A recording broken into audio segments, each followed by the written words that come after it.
नमस्कार, आप देख रहे हैं ABPL न्यूज़ और मैं हूं आपके साथ मोहम्मद उवैस। उत्तराखंड की केदारनाथ सीट पर उपचुनाव की चुनाव आयोग ने तारीख घोषित कर दी है। केदारनाथ विधानसभा सीट पर 20 नवंबर को उपचुनाव होगा। इसी को लेकर उत्तराखंड के मुख्यमंत्री पुष्कर सिंह धामी ने कहा कि प्रधानमंत्री नरेंद्र मोदी के प्रधानमंत्री बनने के बाद भव्य केदार बना है।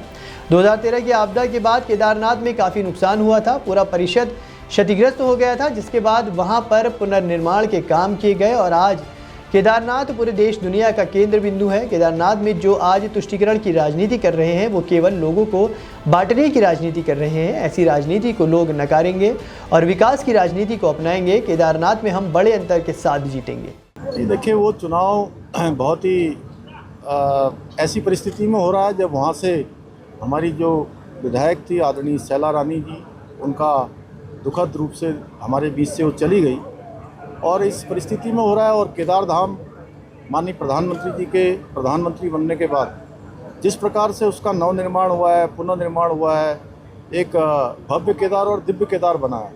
निश्चित रूप से वो हमारे प्रधानमंत्री जी के बहुत हृदय के निकट है। उस स्थान का एक आस्था और श्रद्धा का एक बड़ा केंद्र है।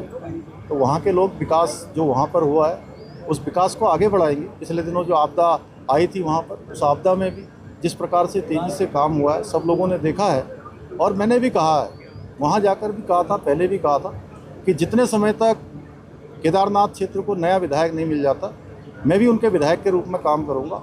उस कड़ी में अनेक कामों को हमने आगे बढ़ाया है। विकास का क्रम वहाँ शुरू हुआ है।